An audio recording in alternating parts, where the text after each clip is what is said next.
밑에 이제 신뢰도와 타당도 내용이 나오고 있는데요. 이제 심리검사에서 우리 신뢰도와 타당도가 높은 검사를 선정해야 된다. 이런 내용들이 이제 지속적으로 반복되고 있는데, 그러면 신뢰도와 타당도 개념이 무엇인가 하는 내용이 나오고 있죠. 이 내용들은 이제 판서 내용 지우고 정리 한번 해보겠습니다. 네, 3번에 신뢰도와 타당도입니다. 신뢰도 및 타당도. 이제 신뢰도, 타당도 이런 내용이 이제 나오면 통계하고 연결이 되면서 굉장히 이제 복잡하게 여기시는 분들이 많은데요. 신뢰도와 타당도 일단 기본적인 개념들을 좀 살펴보겠습니다.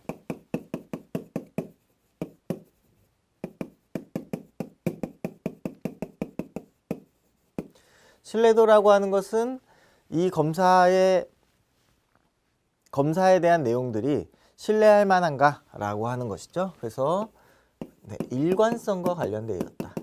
일관적인가? 이 검사를 했을 때 과연 어떤 그 결과값이 일관적으로 나오는 것인가? 일관성과 관련되어 있다.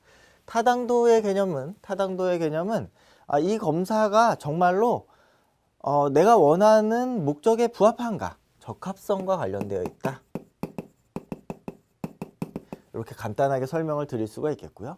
예를 들어서 체중을 재려고 하는데, 체중계에 올라갔을 때, 내가 오늘 올라갔을 때, 내일 올라갔을 때 동일한 어떤 그 결과값을 내주지 않고, 오늘은 굉장히 가볍게 나오고 내일은 굉장히 무겁게 나온다고 하면 신뢰가 떨어진다, 이렇게 얘기할 수 있겠죠. 그래서 일관성이 없을 때 과연 이 그 측정 도구가, 심리검사 도구가 일관적으로 결과값을 내줄 수 있는가라고 하는 것을 신뢰도라고 한다.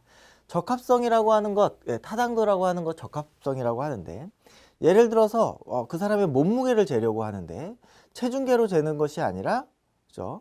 어떤 키를 재는 어떤 도구를 가지고 잰다라고 하면 몸무게를 재는데 적합하지 않겠죠. 그래서 이 도구가 과연 내가 측정하고자 하는 것을 적합하게 측정할 수 있는가라고 하는 것을 타당도다라고 얘기를 합니다. 주로 이제 이것들은 이제 화살 관역으로 많이 설명을 하고 있는데요.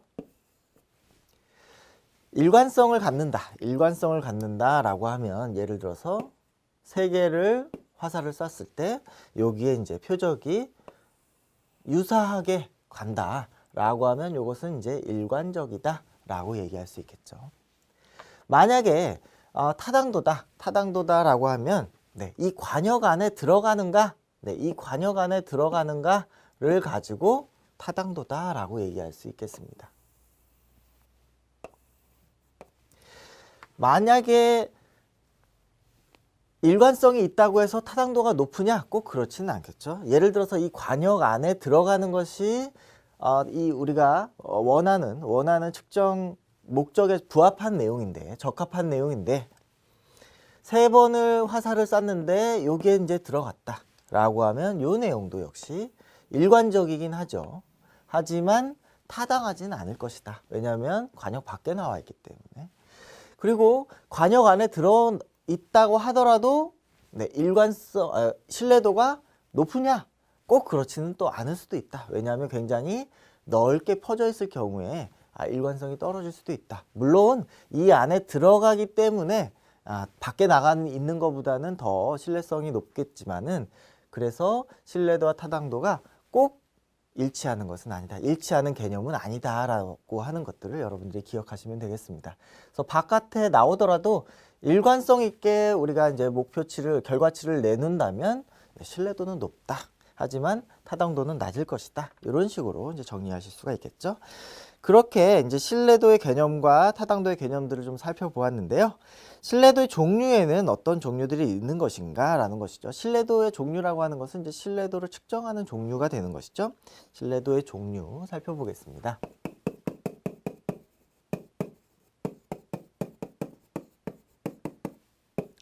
교재에 이제 네 가지로 신뢰도를 설명하고 있는데요. 신뢰도의 종류를 소개하고 있는데요. 첫 번째가 검사, 재검사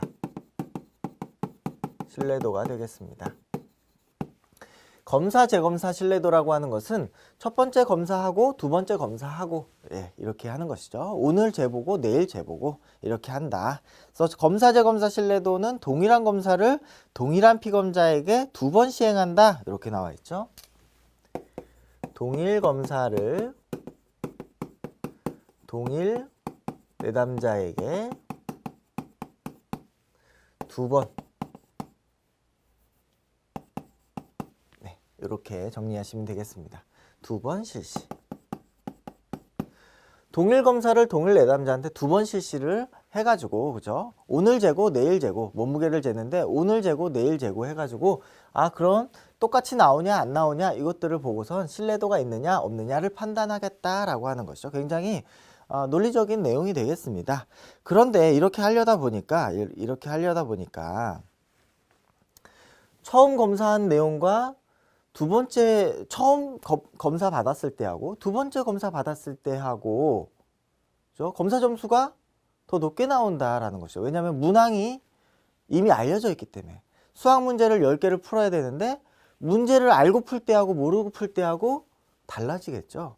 그래서 이 검사가 동일 검사를 하기 때문에 두 번 실시한다는 것 때문에 신뢰도의 어떤 측정에 문제가 있는 거 아니냐라고 이제 얘기를 하게 되는 겁니다.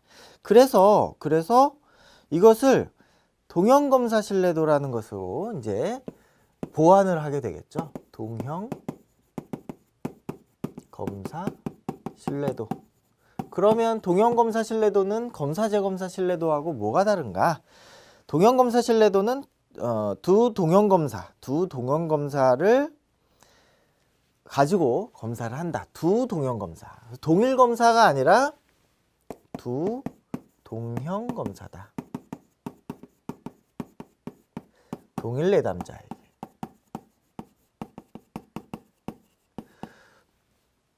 검사가 두 개이기 때문에 두 번 실시하게 되는 것이죠. 두 번 실시. 하지만 검사 자체는 같은 건 아니다. 유사하다. 여기는 검사가 하나, 검사지가 하나. 여기는 두 개의 검사. 그래서 동형검사 신뢰도는 동형검사, 유사검사를 두 개를 만드는 거죠. 그래서 두 번을 실시하게 됩니다.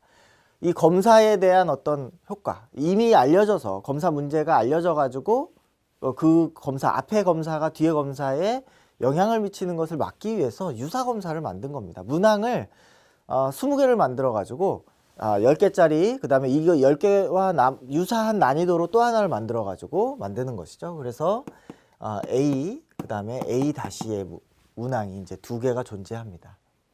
이렇게 이제 하려다 보니까 이 문제가 두 개라는 것이 이제 걸리게 되는 것이죠. 이것과 정말로 난이도나 이런 여러 가지 상황들이 같은 것인가? 첫 번째 실시했던 수학 문제하고 두 번째 실시했던 수학 문제가 정말 똑같은가? 라고 하는데 이제 의문이 가게 되는 것이죠. 그래서 반분 신뢰도라는 것을 이제 개발해서 실시를 합니다. 반분 신뢰도라고 하는 것은 문항을 반으로 나눈 것이죠. 문항을. 그래서 한 개의 평가 도구를 반으로 나누어서 그 두 점수를 가지고 마치 두 번 실시한 것처럼 본다라는 것이죠. 그래서 반분 검사, 동일 내담자, 한 번 실시, 한 번에 다 할 수 있는 것이죠. 그래서 20문항이 예를 들어서 그 테스트 자체가 10문항이라면 20문항을 같이 한 번에 주고 1번부터 홀수는 A, 그 다음에 짝수는 B, 이런 식으로 해서 검사 결과를 가지고 나누어 본다. 검사 결과를 가지고 신뢰도를 측정해 본다. 이렇게 얘기할 수 있겠습니다.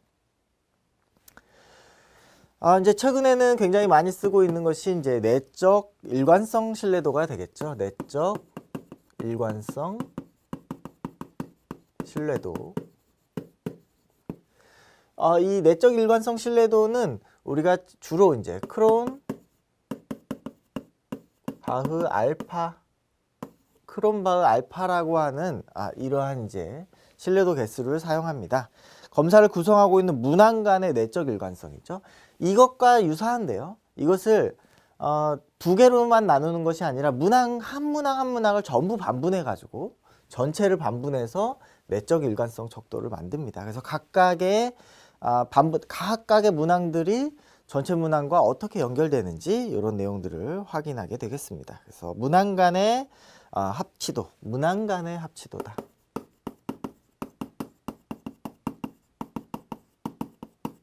결국에 일관성에 대한 내용이 되겠죠. 그래서 이렇게 네 가지의 어떤 신뢰도의 측정 방법, 종류가 있다라고 하는 거 보시면 되겠고요. 밑에 이제 신뢰도에 영향을 주는 요인 이렇게 나와 있는데요. 신뢰도에 영향을 주는 요인. 이렇게 일관성을 갖게 하는데 영향을 주는 요인들이 있을 수 있겠죠. 그래서 특정한 신뢰도를 추정하는 방법에 따라서 이러한 방법, 그죠? 검사 재검사를 할 건지 동형 검사를 할 건지 이러한 방법에 따라서도 신뢰도가 달라질 수가 있겠고요. 그 다음에 검사 문항의 문항 수가 많은지 적은지, 그 다음에 시간과 속도, 그 다음에 동질성과 난이도, 그죠? 문항 난이도, 그 다음에 객관도와 같은 요인이 신뢰도 개수에 영향을 주겠다. 문항과 관련된 내용들이 되겠죠. 그래서 문항이 어려운지 또는 문항이 많은지, 시간을 충분히 주는 것인지, 속도를 제한하는 것인지, 그리고 어렵거나 아니면 그 집단이 그죠? 그 문항을 푸는 데 있어서 동질적인 집단인지, 동질적인 집단일 때 결과가 비슷하게 나오겠죠. 그렇지 않다면 결과가 이제 비슷하게 나오지 않을 가능성이 많이 있겠습니다. 그래서 신뢰도에 영향을 주는 요인도 한번 정리를 해보죠.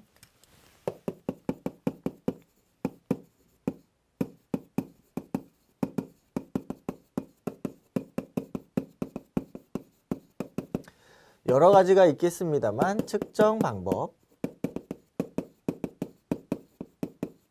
그 다음에 문항 수, 그리고 이제 문항 곤란도라고 되어 있는데요. 난이도라고 적겠습니다. 네, 문항 난이도 또는 문항 객관도, 그 다음에 시간 또는 시간이나 또는 시간 제한, 속도와 관련되어 있겠죠. 네, 이런 것들이 이제 영향을 주는 요인이 되겠습니다. 그래서 이것도 정리를 한번 해주시고요. 그러면 타당도는 어떤 종류들이 있는가? 여기에 이제 적합성과 관련되어 있다 이렇게 얘기를 하고 있는데요. 타당도란 그 교재 내용의 이제 개념 보시면 한 검사 또는 평가 도구가 측정하려고 하는 것을 어느 정도로 충실하게 측정하고 있느냐, 무엇을 재고 있느냐, 적합하냐라고 하는 개념이다라고 되어 있고요. 타당주의 종류에도 이제 우리가 이제 거기에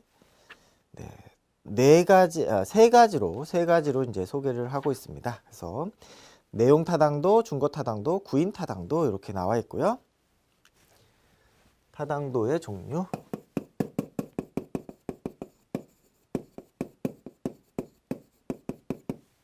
첫 번째 내용 타당도. 내용 타당도는 내용이 맞는가, 내용이 그 문항을 보고 이 측정하고자 하는 것과 맞는가라고 하는 것이죠. 내용과 목적의 적합성 판단이 되겠습니다. 이것은 이제 전문가가 이 어떤 예를 들어서 이제 우울증을 측정한다. 그럼 우울증을 우리가 잘 알고 있는 전문가가 이런 측정 내용들은 부합합니다 라고 얘기하는 것이죠. 이것과 이제 조금 별개로 안면 타당도라는 것이 있는데요.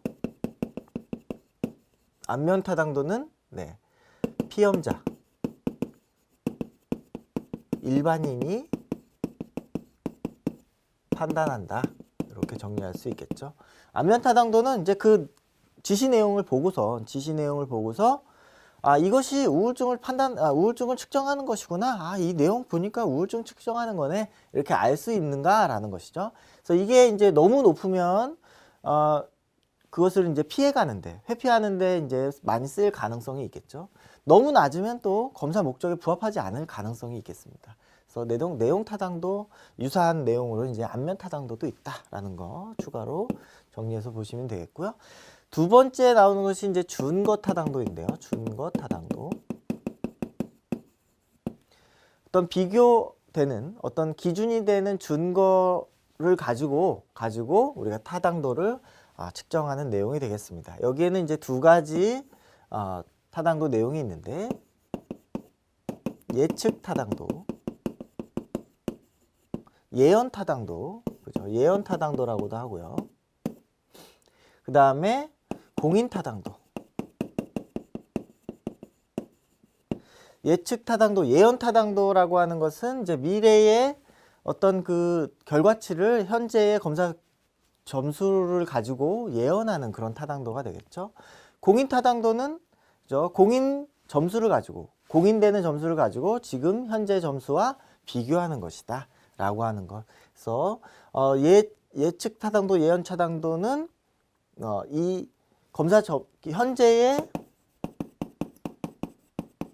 검사가 미래의 변인에 영향을 주는가라고 하는 것이고, 공인 타당도는 현재의 검사가 공인된 검사와 어떤 영향을 갖고 있는가, 어떤 상관을 갖고 있는가, 여기도 이제 미래 변인과 어떤 상관을 갖고 있는가, 이렇게 이제 비교하면서 그러면 이 검사가 미래 변인에 영향을 주고 있구나 라고 하고 타당도가 높은지 낮은지, 현재 검사가 공인된 검사와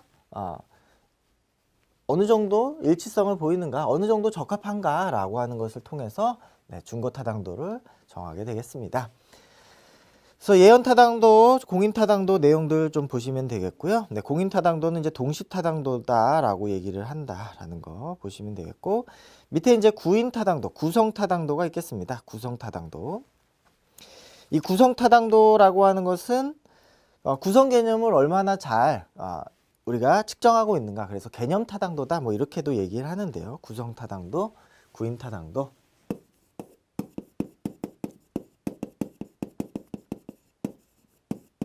구인 타당도. 그렇죠? 우리가 이제 그 측정하고자 하는 심리학적인 내용들을 가지고 구성 개념을 정하죠. 조작적 정의를 하는데요. 그 정의가 얼마나 이제 적합한가라고 하는 것이죠. 여기에는 이제 그 교재에 세 가지로 이제 설명을 하고 있습니다. 첫 번째가 수렴 타당도. 두 번째가 판별 타당도. 세 번째가 요인 분석. 물론 이제 요인 분석은 별도로 요인 타당도라고 해서 별도로 이제 이야기를 하기도 합니다. 그래서 이런 것들이 있다. 요인 타당도. 수렴 타당도라고 하는 것은 아무리 같은 구성 개념이라면, 동일한 개념이라면 다른 측정 방법을 하더라도 어떻게 같을 것이다, 수렴할 것이다, 이렇게 정리할 수 있겠죠. 수렴 타당도라고 하는 것은 동일 개념이라면, 이 개념이 동일 개념이라면 다르게 측정하더라도, 다른 측정 방법을 쓰더라도 결국에는 동일 개념으로 수렴될 것이다. 뭐 완전히 똑같게 되지는 않겠죠. 측정 방법이 조금씩 다르기 때문에. 그렇지만은 이제 이렇게 수렴할 것이다, 이렇게 얘기하는 것이고요. 판별 타당도라고 하는 것은 다른 개념이라면, 그죠? 같은 측정을 하더라도 구분이 될 것이다, 변별이 될 것이다. 그죠? 그래서 수렴 타당도는 동일 개념을 다르게 측정하더라도 같이 나올 것이다, 똑같이 나올 것이다. 판별 타당도는 다른 개념이라면 같은 걸로 측정했을 때 구별될 것이다, 이런 내용이 되겠죠. 요인 타당도라고 하는 것은 여러 가지 이제 그 집단에 공통 요인들이 있을 것이다. 공통 요인을 추출하는 것이다. 공통된 요인들을 추출하는 것이다. 그래서 세 가지 타당도 내용들 정리해 보시면 되겠습니다. 밑에 이제 타당도에 영향을 미치는 요인 나오고 있고요. 가장 중요한 요인은 검사의 준거 측정치에 대한 신뢰도가 중요한 요인이다. 왜냐하면 이제 그것과 이제 비교를 해야 되기 때문에 그 준거 측정치가 신뢰성이 높아야지만 같은 신뢰성을 갖게 되겠죠. 그다음에 이질성이 굉장히 중요한 요인이다. 왜냐하면 동질하다면 같은 내용 한쪽에만 몰리기 때문에 타당도가 떨어질 것이다. 이렇게 정리하실 수가 있겠습니다. 니은에 보시면 피검사자의 반응 경향이나 허위 반응 이런 이제 검사 효과 같은 거 이런 것들이 이제 영향을 주기 쉽다. 요 내용은 이제 심리학개론에서 내용 타당도, 내적 타당도와 그 다음에 외적 타당도 이런 내용들 이제 설명드리면서 정리한 내용들이 있기 때문에 그 내용들로 다시 한번 정리를 해보시면 될 것 같습니다. 그래서 타당도, 신뢰도 내용들까지 이번 강의에서 살펴보았고요. 다음 강의에서는 5절에 심리검사의 윤리 문제부터 살펴보도록 하겠습니다. 수고하셨습니다. 감사합니다.